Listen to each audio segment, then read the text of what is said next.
Hello? Good morning. This is Steve Ciccione with the City of Fort Collins. How you doing? Hey, Steve. Not too bad. Long time no Good. talk. Yeah, I got a call.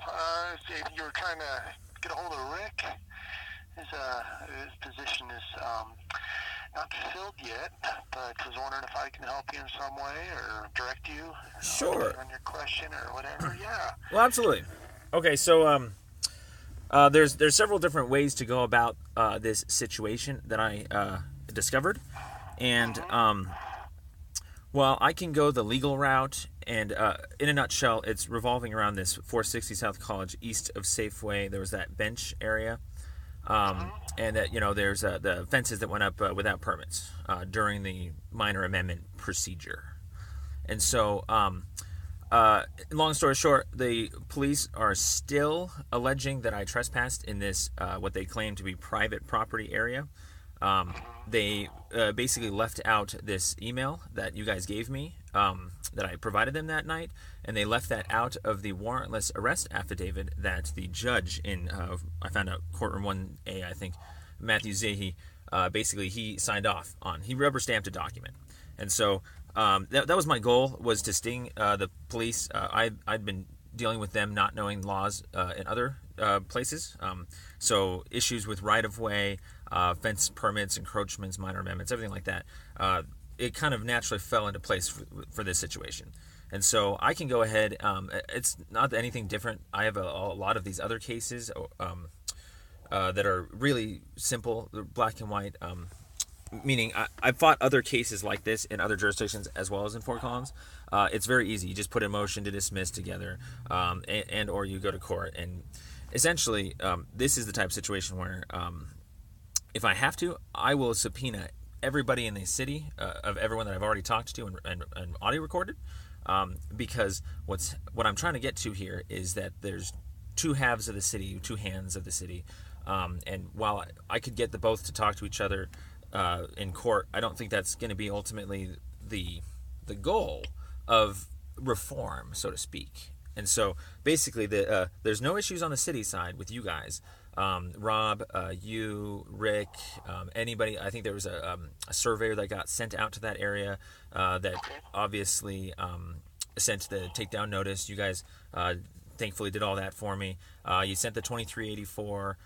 They basically took it down within 10 days, and there's no issue there. It's never been an issue with what type of property it is, if it's public or private, how one even comes to determine what property is. It was followed perfectly. You send a surveyor out, you find out what property it is, and then you go from there. And so the other half, the other hand that's not knowing what to do in their job, the police, they effectively said that I've already tried talking to internal affairs on this one, and they said that they would write that ticket too, and that they would want to have a judge rule on it. And so that's in a nutshell, that's completely backwards. A judge doesn't rule on if something is private property or not. The judge is only going to rule on if the elements of trespassing were met, and considering that they are not going to have any actual evidence of anything to substantiate that it's even private property. They would have to have some sort of map themselves, things like that. So the whole thing's going to get tossed really quick. But what I'm trying to do is start a different type of reform, because I feel like this is a larger issue that my own little case isn't going to just solve. Basically, in a nutshell, this area, this 460 South College east of Safeway bench area, I have found out has been considered to be private property by the police for potentially very many years now. I looked up with dispatch. I actually fought with dispatch. Dispatch thinks that's private property, that bench area. They told me that if I have any issues, I need to get in touch with the city manager's department, have them go correct them, which is funny in the first place, because they're basically using you guys as their substantiation that it's private, when we all know you guys think it's public. So they themselves are completely mistaken. I've looked up previous calls at this location, just looking up 460. And while they do field calls for that location, a lot of them came back as trespassing and welfare checks. And so, based on my conversations with the security guards there and other people, there's a systemic type epidemic where everyone is kind of stuck thinking that this is private property and is going to keep being stuck until somebody bigger than them tells them what's going on. And so, in a nutshell, the entire email chain of Rob Mosby, I already gave that to the DA that is working on this case. I already gave him the plat, the original town plat you guys showed me how to find online, City Docs. So it's really easy. It's a 143-year-old plat. I also gave him the definition of right-of-way, which is 17-42. And then also I mentioned to him the concept of a 23-84, that someone could put up a fence illegally and so forth in the right-of-way. He literally told me to my face that he still thinks there's merit there. Somehow he thinks that I can be convicted of trespassing on this private property. Let's put it this way. My brother and I have seen this too many times with other officers. They're going to save face. They're going to claim they have probable cause because the alternative is literally just to admit that they didn't have any justification in picking somebody up. And so, of course, they're going to say they have probable cause and so forth. So do you have any construction-related questions, I guess? Yeah, so I understand you're having some issues, and you probably have to deal with your counsel but is there something you need? Yeah, so that's the thing. Related right now, or inspections of some sort? Well, yeah, no, that's the thing. I'm glad you're getting to the point here. Brass tacks. I am my own attorney right now in this case, and so I can go collect information and file it and subpoena people and whatnot. I just like doing things out of the order, out of the box, because I think it could still help doing it differently. And so in this case, the primary crime that has happened is the judge, Matthew Zahe, signed off on a warrantless arrest affidavit that the police put together for my arrest. The police left out anything to do with right-of-way or the email that I mentioned and gave them a copy of that night. So what I'm trying to do is close the gap the quickest way possible. You guys are the left hand. You have this copy of this email chain. You know verifiably that it's public property, so forth and so on. Ultimately, I just wanted to see if you guys could sit down and have a conversation, anybody in your department, with someone in the police force. Basically, I've been working with... They asked us to, sure, we'd be open to... They called over or Oh, okay, so it's the other way around. Yeah, I see. Well, here's the big problem there. This sounds far-fetched, but my brother and I have been doing this for years now, so we're very particular about these types of things. We've already tried to report this to Internal Affairs, and they don't know how to follow their actual own Internal Affairs policy. They say that we have to save everything for court, save all this stuff for court, and so they won't come talk to me anymore on this. I can't go and talk to them. Like I said, I've already given everything to the district attorney's office, and so my last straw is basically just to have you guys give them a call, give Internal Affairs a call to say, hey, William has this issue. You guys won't even open up step 0. And so I'm going to, until I get something in writing from them or someone else within the city manager's office and or city attorney's office, I'm not going to go chasing anything. Okay, so there was something that came our way, I assume we would address it with some direct questions. But, okay.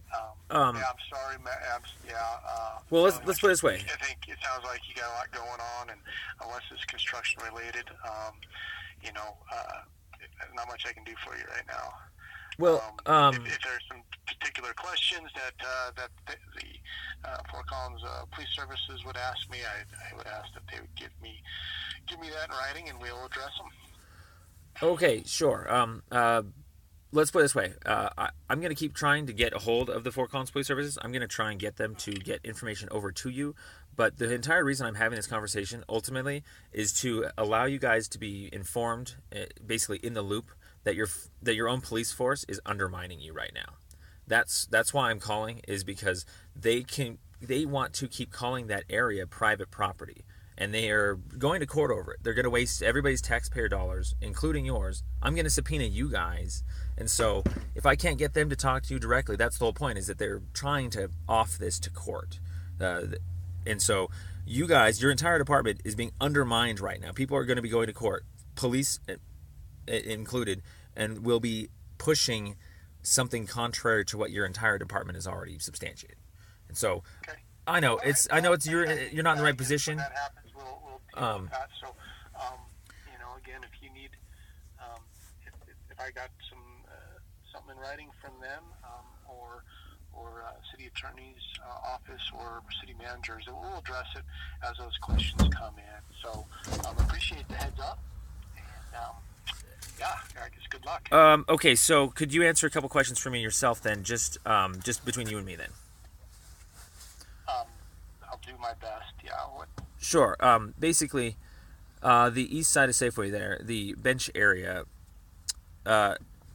You guys sent the survey for the takedown notice for that fenced area, so I just want to double, triple confirm with you that that's public land. Very simple question. I'll have to look that up and get it. So it's a pretty general question. So if you want to give me something in writing, ask them some questions. Let me give you my email. Okay, real quick here. My brother and I are like backed up to our eyeballs on paperwork and stuff, so we can't really physically write stuff down anymore. Yep. Yeah, let's just start with this. There is this. Just let me get this out. I have to get this out because this is really what the gist is. If you have additional questions, you have my email. I can give it to you right now, and I'm going to ask you that you email these to me. Okay? Okay, so I can't have a physical conversation, a verbal conversation with you over this. You can. We're going to go. I'm not going to be able to get too many answers. This one I'll need to get back to you. If you can give me, something showing what your question is, sure, we'll address it. So. Sure. Okay. Let me just rephrase. Real simple question. There's a no loitering, police enforced sign that's up there still above this bench area. Is that legally up or not? Get back to me on that. That's really the ultimate, only unanswered question that the zoning department has not gotten back to me on. Because if it continues to be up there, it's going to be continuing to influence people. And there's basically, we're wondering what exactly is a location that someone can not loiter in. If not, we would just like to know that that sign is not really a real sign. So if I have to put that in writing, I guess. But I think. Yeah, that'd be good if you can do that. Well, I mean, that was it. I mean, that's it. Like. That's it. There's a no loitering sign. There's also a whole bunch of signs, no loitering, on the other side near the liquor store there. We're wondering if all of those are illegally put there too.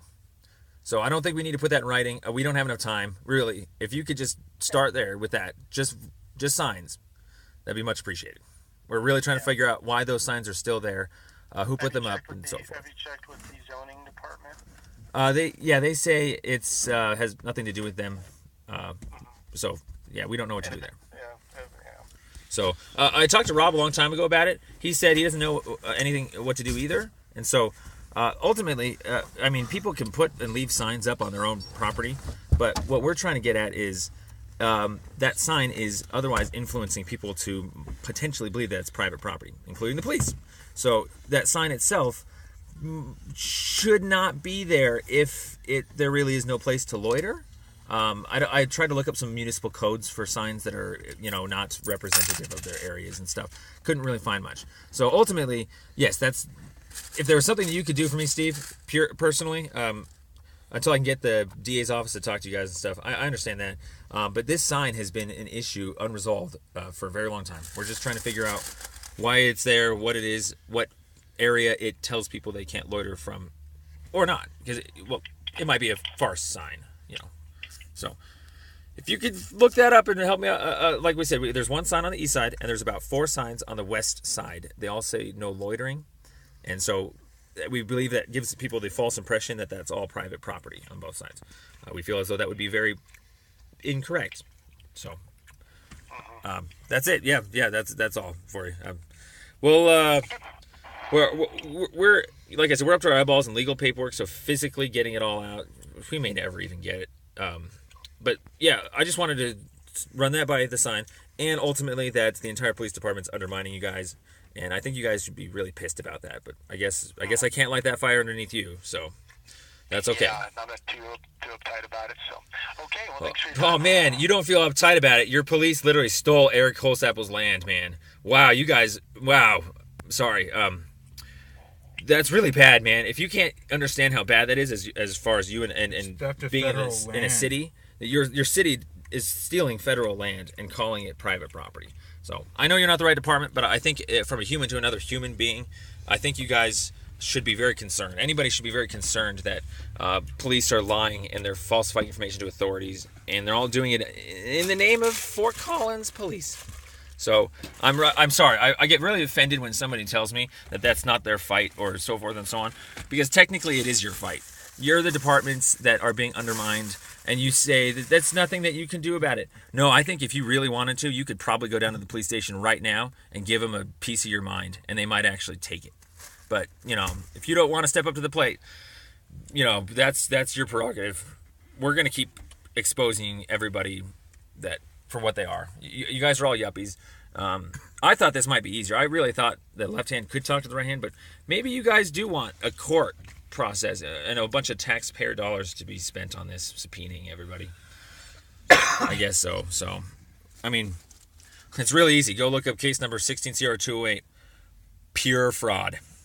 So, I know you're not an attorney or anything, but yeah, you're zoning. So, we're using your information. We're using your evidence in court. I'll be subpoenaing you myself if I have to. So, thank you very much for spending the time here with us. I think we'll just keep barking up the tree. I believe I have your supervisor's name, so we'll go with her next. So, sorry, Steve. Really appreciate it, though, but I really think that you should probably make a note of this. Probably talk to your supervisor. Probably mention it to someone anywhere, because, really quick, final note, if the police never get back to you, then that means that they effectively ratify that area as private land behind your guys' backs. You should be pissed about Without that. a lease. Yeah. Or a bill of sale. Without a lease or a bill of sale or anything like that. It's theft. It's these. Ultimately, what we're trying to do is we're trying to expose that Fort Collins police have been doing this for many tickets. They're poverty hate crimes, and they ratify things that are not against the law because they think no one's looking. And so I was looking. We were recording the entire thing. And so we're really disappointed that anybody else that hears this just kind of goes floppy. And, I think anybody that hears this should have the capacity to get extremely disappointed and upset about this. Your police kidnapped me. They falsely imprisoned me and they kidnapped me. Zero lawful justification. No minor amendments. No fence permits. No nothing. It's really bad. So, I'm sorry. Thank you very much, Steve. Thank you. Take care. Bye.